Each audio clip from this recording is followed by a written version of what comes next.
Hi friends, എന്തൊക്കെയുണ്ട് വിശേഷം? എല്ലാവർക്കും സുഖമല്ലേ? എങ്ങനെയുണ്ട് BFAയുടെ പഠനമൊക്കെ? നന്നായിട്ട് തന്നെ പോകുന്നില്ലേ? പിന്നെ എനിക്ക് കൂടുതലായിട്ടും വരുന്ന കമൻറ്റാണ് അതായത് നമ്മുടെ BFA എക്സാമിന് കുറച്ച് ദിവസങ്ങൾ മാത്രമേ ബാക്കിയുള്ളൂ അല്ലേ? അതായത് ആദ്യഘട്ട എക്സാം എന്ന് പറയുന്നത് സെപ്റ്റംബർ 19 സ്റ്റാർട്ട് ചെയ്യാണ്. അപ്പോൾ ആ ഒരു ടൈം ആകുമ്പോഴേക്കും നമുക്ക് ഈ സിലബസ് പഠിച്ചു തീർക്കാനാവുമോ എന്നുള്ള ക്വസ്റ്റ്യൻ ഒരുപാട് വീഡിയോയിൽ എനിക്ക് വരുന്നതാണ്.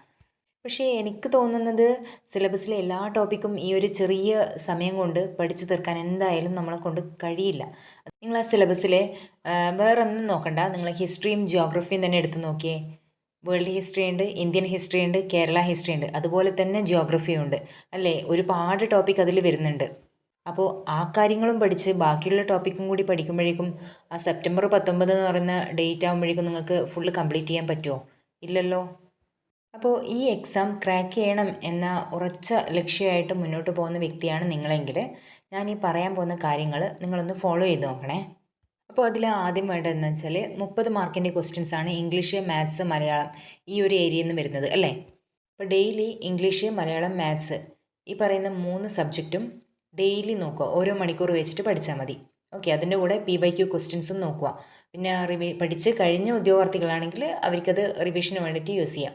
ഓക്കെ, അതോടൊപ്പം തന്നെ 20 മാർക്കിൻ്റെ ക്വസ്റ്റ്യൻസ് ആണ് കറണ്ട് അഫേഴ്സിൽ നിന്ന് വരുന്നത് അല്ലേ? അപ്പോൾ അതും ഇതുപോലെ ഇംഗ്ലീഷ്, മാത്സ്, മലയാളം ഡെയിലി നോക്കുന്നത് പോലെ കറണ്ട് അഫേഴ്സും അതുപോലെ തന്നെ നോക്കി പോവാം. പിന്നെ 2025 കറണ്ട് അഫേഴ്സ്, അതായത് മന്ത്ലി കറണ്ട് അഫേഴ്സ് എന്നുള്ള രീതിയിൽ പരീക്ഷ നടക്കുന്നതിന് തൊട്ട് മുന്നേ ഉള്ള ഒരു 3-4 മാസം മുന്നേ ഉള്ളത് വരെ നല്ലോണം പഠിക്കുക. അതിൽ തന്നെ കൂടുതൽ ഇമ്പോർട്ടൻസ് നൽകുന്നത് സ്പോർട്സിന്, ലിറ്റററി അവാർഡ്, അതുപോലെ നോബൽ പ്രൈസ്, ഇതിനൊക്കെ കൂടുതൽ ഫോക്കസ് ചെയ്തിട്ട് പഠിക്കുക. ഈ പഠിക്കുന്നത് ഡെയിലി ഒന്ന് റിവൈസ് ചെയ്യാനും ശ്രമിക്കണം. ഓക്കെ, രാവിലെ പഠിച്ചിട്ടുണ്ടെങ്കിൽ അതിപ്പം വൈകുന്നേരം, അതായത് രാത്രി കിടക്കാൻ പോകുന്നതിന് തൊട്ട് മുന്നേ ജസ്റ്റ് ഒന്ന് എല്ലാം കൂടി, അതായത് ആ ദിവസം എന്താണോ പഠിച്ചത് ആ കാര്യങ്ങളൊന്ന് ഓടിച്ചു വിടുക. പിന്നെ ചെയ്യേണ്ടത് സയൻസ് ഭാഗത്തു നിന്നാണ് കൂടുതൽ ക്വസ്റ്റ്യൻസ് വരുന്നത്.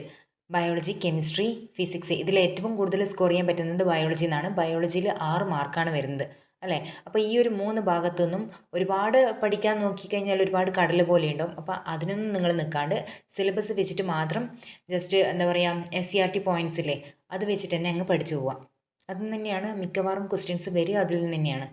ഓക്കെ, ഇനിയുള്ള ഭാഗം എന്ന് പറയുന്നത് സുപ്രധാന നിയമങ്ങൾ, ഇന്ത്യൻ ഭരണഘടന, കേരളം ഭരണവും ഭരണപരിഷ്കാരങ്ങളും, ജിയോഗ്രഫി, ഹിസ്റ്ററി, IT തുടങ്ങിയവയാണ് അല്ലേ? അപ്പോൾ ഇത് പഠിക്കുമ്പോൾ നിങ്ങൾ കൂടുതൽ ഇമ്പോർട്ടൻസ് നൽകേണ്ടത് 5 മാർക്കിൻ്റെ ക്വസ്റ്റ്യൻസ് വരുന്ന സുപ്രധാന നിയമങ്ങൾ, ഇന്ത്യൻ ഭരണഘടന, കേരളം ഭരണവും ഭരണപരിഷ്കാരങ്ങളും എന്നീ ടോപ്പിക്കിന് കൂടുതൽ പ്രാധാന്യം കൊടുത്തുകൊണ്ട് പഠിക്കുക. അപ്പം ഇങ്ങനെ പഠിക്കുമ്പോൾ തന്നെ നിങ്ങൾ ക്യാപ്സ്യൂൾ നോട്ടാക്കിയിട്ട് പഠിക്കുന്നതായിരിക്കും ഏറ്റവും നല്ലത്.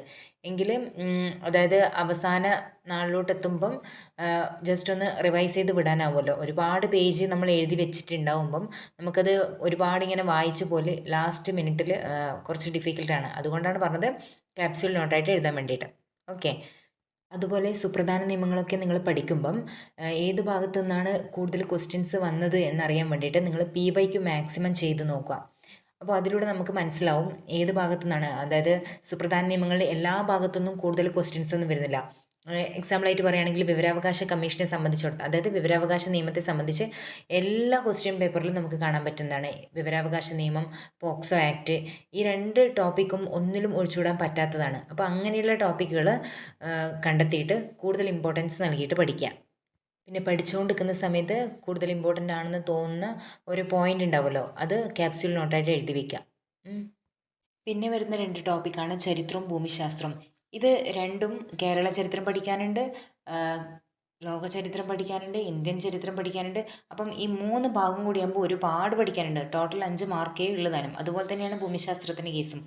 കേരള ഭൂമിശാസ്ത്രം, ലോക ഭൂമിശാസ്ത്രം, അതുപോലെ തന്നെ ഇന്ത്യ ഭൂമിശാസ്ത്രം, ഇത് 3ഉം പഠിക്കാനുണ്ട്.